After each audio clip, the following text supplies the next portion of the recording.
Welcome to This Explainer. You look around today and it's pretty hard to miss the profound state of destabilization in our world, right? From the really intense friction between global superpowers to the internal rot we see in corporate scandals, it often feels like we're just constantly fighting this massive, exhausting current. But today, we're going to unpack some absolutely fascinating research that suggests a different perspective. It suggests the constant destabilization we feel in modern society might not actually be a political problem at all. Instead, the root of our frustration might be entirely biological. So, let's dive right into this by stripping away our default political lenses for a minute. We're going to look at human behavior through a strictly evolutionary perspective. For centuries, we've just kind of assumed that our governing structures needed, the right policy tweaks or maybe just the right personnel.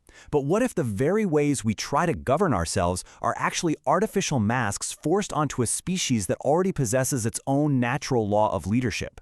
Section 1. The modern destabilization. Artificial systems versus big nature. To really understand this deep biological mismatch, the source material asks us to completely re-examine the very systems we use to organize and govern ourselves.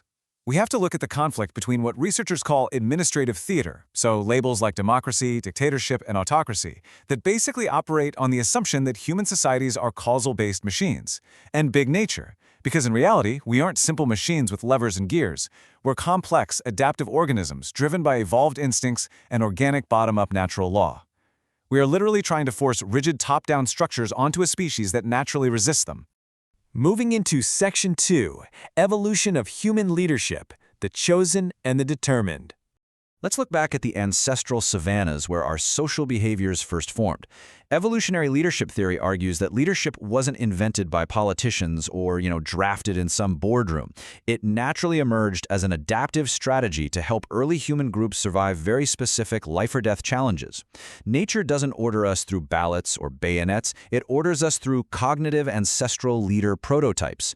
Basically, these are deeply evolved psychological mechanisms built right into our brains that still determine exactly how we respond to authority today. And here's where it gets really interesting. Leading is for the chosen, and being led is for the determined. In nature, nobody gets to be a leader just because they want to dominate. It's actually a temporary gig. The group lends power to whoever has the exact skills needed to survive a specific moment. Conversely, followership isn't passive at all. It's a highly determined choice based on clear added value. Evolutionary game theory shows us that if there's no clear threat or need, our biology actually actively rebels against being bossed around. Which brings us to Section 3, the Mismatch Hypothesis explained, when structure contradicts instinct. This right here is the absolute root of our modern frustration, the mismatch hypothesis. Think about it. Our sensory priorities and our stress responses simply weren't shaped in sterile, artificial boxes, cubicles, or rigid hierarchies. For over 99% of human history, we evolved in response to the natural world. So when we try to operate within modern organizational structures that are fundamentally inconsistent with our innate psychological mechanisms, well, we experience intense friction, stress, and systemic destabilization. When we compare the two side by side, the distortion is just so obvious.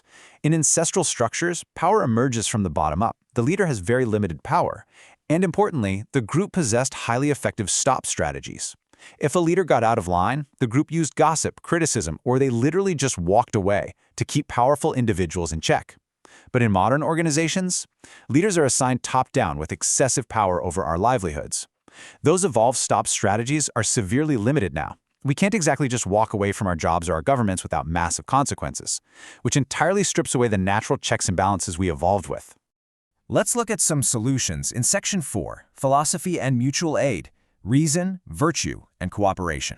To find a way out of this profound destabilization, the explainer's source material turns to classical philosophy and evolutionary naturalists. This biological reality was actually recognized centuries ago by thinkers like St. Thomas Aquinas. He noted that there is a common law or higher law that is according to nature. Aquinas argued that to be moral and to lead well, one must follow the natural inclinations instilled in us by a higher order. It's really about striving for eudaimonia, which isn't just a fleeting hit of dopamine, but a profound state of living and doing well that truly fulfills our natural human potential. Aquinas also argued that leading is only for the chosen in a very specific sense.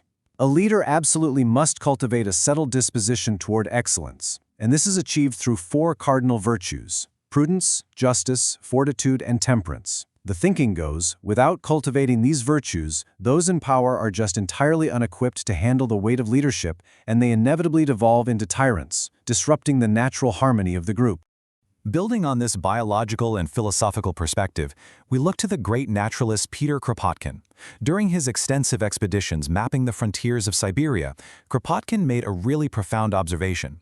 He actually lost faith in state discipline because he realized that pyramidal, centralized administration actually paralyzes spontaneous local life and progress. Instead, he concluded that nature orders through mutual aid. Kropotkin's research demonstrated a beautiful truth. Even the so-called lowest animals engage in rampant cooperation. Order is not something that needs to be imposed from the top down by a dictator, a CEO, or some committee. True order is a completely spontaneous, self-organizing phenomenon. It derives dynamically from the bottom-up interaction of thousands of individuals working together to solve immediate problems. Section 5. Designing Biological Organizations, Complexity, Leadership, and the Garden. With these evolutionary and philosophical foundations, we can finally look at how the source proposes we achieve a biological homecoming. The first step is embracing biophilic design. And no, this isn't just about putting a sad potted fern in the break room, okay? It's the profound recognition that our affinity for nature is a deep-seated biological need. It's the very essence of our humanity.